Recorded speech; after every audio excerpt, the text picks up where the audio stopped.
Hey guys, what's up? I'm back with another review, and this time it is of a Jason. Ooh. It is of the Neca Ultimate Jason from Freddy vs. Jason. The much anticipated release. This is the second Freddy vs. Jason that Neca has done. The other one was, I believe, the Cult Classics Jason. There was a version that came in a 2-pack with Freddy and a single release. I own the single release, so I will be doing a bit of a comparison with that one at the end of the video, as well as comparison to some other Jason figures I own.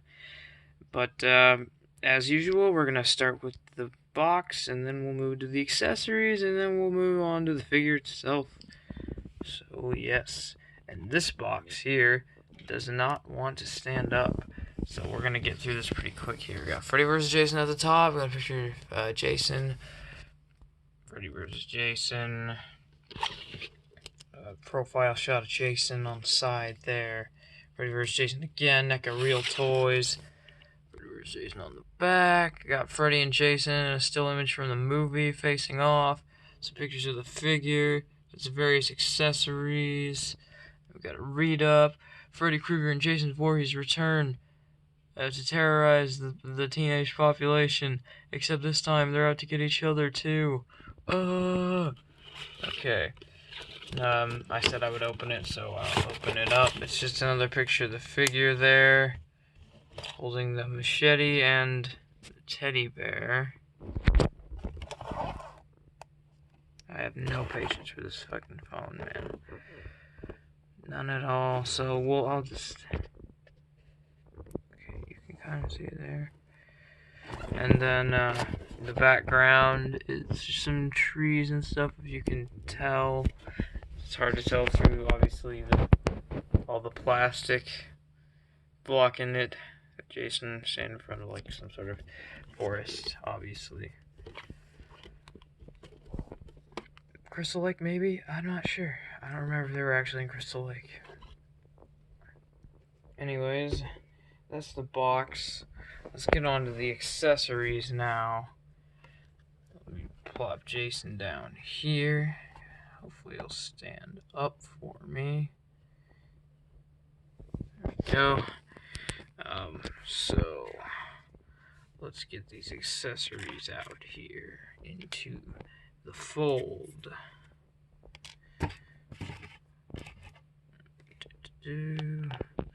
Okay, so he does not come with any alternate heads. Instead, he is given a couple, or he has several alternate masks he can wear. You have the standard Jason mask here. There is a little bit of weathering and dirt on there. It's hard to pick up with this lighting and this camera phone, but it is a little bit too clean for my taste. Like I said, there is weathering there, but it still looks like when I put it on his face, over his face, it still looks a little too clean to me. And there is a very bloody hockey mask here, just covered in blood. The paint from the hockey mask itself appears to be rubbed off or missing or something. But I'm pretty sure this is when the blood was pouring down his face after Freddy was like eye gouging him. Which of course he just totally recovered from and was fine. He's like a Mortal Kombat character. He loses his eyes, blinks, and his eyes are back, and he's fine. or you're like in Mortal Kombat, where like you get your spine broken during an X-ray move, and then you're just flipping about right afterwards, like nothing ever happened. He comes with two machetes. He comes with one clean machete and one bloody machete. This blood's a little too clean to me, I guess. It's just kind of like a big red line. I would prefer if there was some more splatter to it. This side's a little better, but I prefer if it's a little messier, like a little more splatter, not just like this red line. But the paint for the metal is very good. I like the weathering effects there, and all the scratching on it. It's like this really old, worn down machete. This actually looks pretty different from the other machetes he's used in the franchise. Like, a lot of them don't have these little hilts on them. They're just like plain machetes with no hilts. No hilt there. But yeah, and there's some more detailing on the handle. Looks like it's maybe wrapped with something. Very cool, and they got even like a little grip indents for the grip there. It's a bit bigger than the other machetes too, which is probably to accommodate the bigger Jason overall. The actor that played him in this movie was a very tall man, probably the biggest Jason there's ever been, maybe even bigger than the remake Jason. He was pretty big. But this guy also has the platform Frankenstein shoes, so that probably made him even taller. But yeah, this is probably the tallest NECA figure I have, aside from maybe the Predator might be taller than him. But yeah, and like I said, this was the other hockey mask. I would have preferred if we're gonna have an early face reveal here. I would prefer if both, even the non-damaged hockey mask had this sort of paint on it.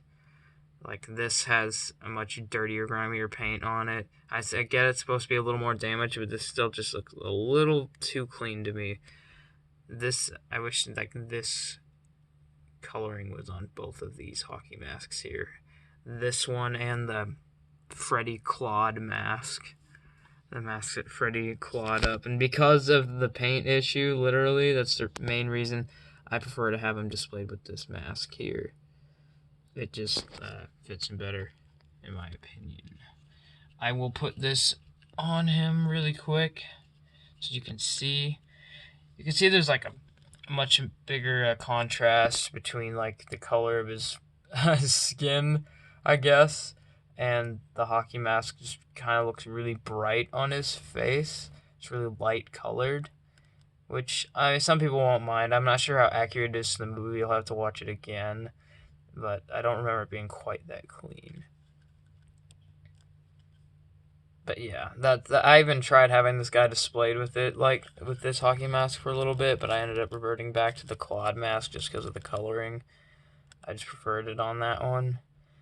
But nonetheless, those are his masks and his machete, and I forgot to mention several accessories. This teddy bear here, which is awesome. One cool thing with Neca accessories is there's a lot of crossover value, I feel, in a lot of them. Like, there's a lot of skulls and like little creepy trinkets, and this is one of them. Like, this teddy bear could easily have come with like any Freddy figure and would have fit fine. And the paint and the weathering and the sculpt work, it all is really well done on this thing. It is really awesome. You got the stuffing coming out on some places, like the feet and the head. And flip it over in the back, you can see it better. It's got the paint detailing and the texturing of a teddy bear. It's really, really, really, really well done little teddy bear little piece here. And another cool thing about it is, I'm not entirely sure, but I feel like there's bendy wire in this thing, because you can kind of pose it, not crazy amounts, but a little bit. Like, you can get it to get in this sort of seated position, and there's a little bit of pliability here. I feel like there might be some sort of bendy wire in it. I'm not 100% sure on that. It might just be a pliable plastic. But either way, it's a really cool accessory. Even if I never really have him using it, I like having it. I just have this thing on the display just because it looks kind of creepy. Just an old worn out teddy bear on the horror display, just laying there on the ground. It just kind of adds to the scene, adds to the creep factor.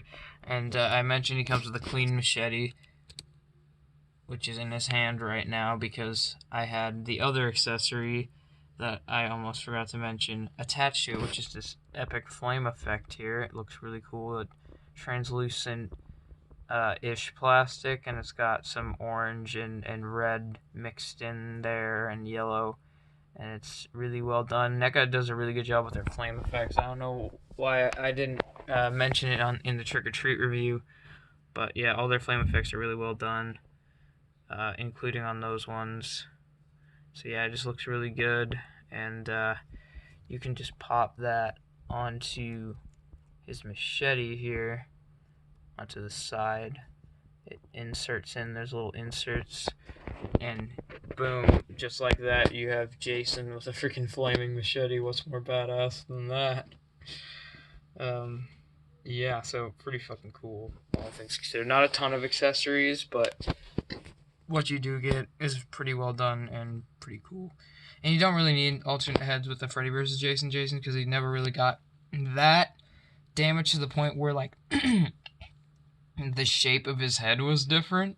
So I understand why they went with the masks instead. It probably saved him some money, and it works just as well. So, yep, there's that. Really quickly, I guess I will humor you and put on the bloody mask for just a second here. You see, this is why I need a camera stand for some things, you know. Because sometimes you can't do everything with one hand, you know. And there's another friggin' sexual sounding thing I've said. I don't know if I've ever had him with this mask on. It actually looks pretty cool. It actually looks pretty badass. I'd probably have him with the bloody machete if I had him displayed with this. I don't know, just the blood and more blood. All the blood. This actually looks pretty badass. Yeah, very, very cool. Very cool looking. So, yep, those are the accessories. And while I have him maskless here, might as well go over the details of the figure itself. So, stay tuned for that. So here we have his face sculpt here, looking very Frankenstein-esque. This whole design of Jason is very Frankenstein-esque, from the boots to the outfit to the like sweater he has on and the coat and everything. It's very Frankenstein. I don't know why I'm just now picking up on this. Well, I always noticed the boots, but just like the outfit itself, I didn't realize. Like, I knew the head and the boots were pretty Frankenstein, but yeah, really starting to notice that. What am I talking about? I should be starting with the head sculpt. Yes, so it looks very cool, very screen accurate. I don't believe you ever got him fully unmasked in the movie. You only got, I believe, his mouth, where they were trying to resuscitate him for some reason, I think, because they wanted him to kill Freddy or something like that. But, I believe they got his mouth, you could see, and I believe, from what I remember, it's pretty accurate to what he looked like. And the rest, I believe, is kind of either they have access to what the full prosthetic looked like, or they took some creative liberties. But it is obviously a redone version of what they had previously done with this guy, the Cult Classics Jason. It was a very similar head sculpt, except less of like the fleshy, more red-colored details, which I kind of like it with the eyes, but down in the mouth it looks too much like he's got lipstick on or something. So I understand why they decided to take away some of that type of paint and just make him more of like this gray, greenish sort of face. So I get why they eliminated some of that, and I also believe it's more accurate to the movie as well. So the red under the eyes might have been a little cool. It's hard to really tell when it's not on your figure. And no, you can't head swap that thing. It's not on a ball joint like this one is. I wonder if you can mask swap though. Let's give that a shot. So what we have here is the Cult Classics Jason's mask. Let's compare it. It might be a tad bigger than the other masks. Well, actually, maybe not quite, but the straps are definitely bigger. Let's see. Yeah, it can work. It's just really loose on there. And another thing is, like, yeah, I like the paint on this Cult Classics Jason's mask more as well. Like, it's more in line with, like, this one. It's kind of a middle ground between this one and this one. But I wish that mask had more of the color of this one here. Stupid fucking camera that won't focus. But yeah, it can work. It's just really loose on there. It's probably not ideal. Also, there's a little bit less detailing on this one too. You don't have the little silver pin that this one's got, or these ones have got. But yeah, the rest of the outfit, very well sculpted, very well painted. Everything looks awesome. His super tattered sort of coat here. This went on to become a pretty iconic design of Jason. All things considered, even though, well, I'm not sure if I'm sure he's some people's favorite Jason, but it's definitely became an iconic design. Like a lot of the Jason media that would come out after, like Jason memes or things like that, would have him wearing this outfit with the coat here. Because prior to that, Part 3 was probably the most iconic design, though Part 4 is a lot of people's favorite design. Part 3 is where he has like the fully green, just a brighter green shirt and brighter blue jeans, and that design was used a lot in the marketing for the game that came out. That obviously was well after this guy's heyday, but it's a pretty good Jason design, all things considered. I like the Frankenstein inspirations. I like the coat. I think it just looks pretty cool. I like the tall actor, though. I would have liked to see Kane Hodder back. I mean, he's hands down the best Jason, the most game Jason there is. He's game to do all sorts of stunts and get the crap beat out of him. And what more could you ask for Jason to beat the crap out of people and get the crap beaten out of him? That's like what Jason. That's his MO. Got the black pants here. It's hard to even like quantify what color this is. Is it brown? Is it green? It's a lot of mix here with the color of the coat, or same with the color of his face. Is it gray? Is it green? Is it brown? He's just a walking, not talking corpse. He's got a little bit of like a blue sweater on underneath here. You can sort of tell that that's like a really dark blue. He's got the gloves. I already mentioned the boots. There's big freaking tears in the back there, all throughout this coat. I'm not sure where he got this. That wasn't really explained. He just kind of came out of hell looking like this. So Satan hooked him up, I guess, with a new outfit. He's like, sorry, bro, I don't got anything like new, but I got some old like stuff from Frankenstein if you want that. Come on. He is hard to stand sometimes, even though he's got these big freaking feet. They're like, I'll mention something with the articulation that is probably an issue of why he's having a hard time standing. But the articulation is definitely a significant improvement over this Cult Classics one here, which is like basically a statue. But you can see the design inspiration. They were clearly trying to take this guy, maybe touch him up a bit, and give him more articulation, because they're almost identical in height and design and sculpt. But as far as the paint goes, it's really the paint that's different in the articulation. So with that, let's talk about that. So articulation on this Jason. He does not have the double ball joint like a lot of NECA figures do. He's only got a single ball in the neck, at the bottom of the neck here. So, but he still has a decent range. He can look up a decent amount. He can look down well. He can look left, right. You can still get some head pivot in there. Some more expressive, like maybe head tilty type poses. So yeah, and you aren't really going to have this guy looking up very often because he's pretty freaking tall, but if you do need him looking up, you can definitely make that work, especially in conjunction with the diaphragm articulation, which he does have. I believe he has two. He has the waist articulation that's on a ball joint, and I believe he has another one up here just based on how much range I'm able to get out of it, which is a pretty good amount. The arms can go out.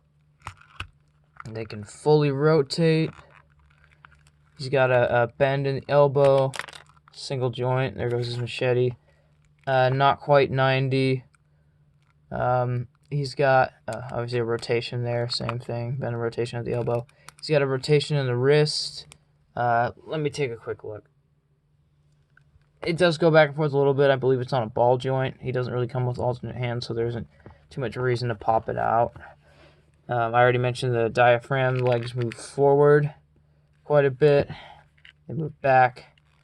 They don't go out very much at all. Like, that's as far as you're going to get. I'm not sure if you really care, because you're not really going to want Jason doing the splits or anything, but just something to note. Oh, never mind. I was wrong.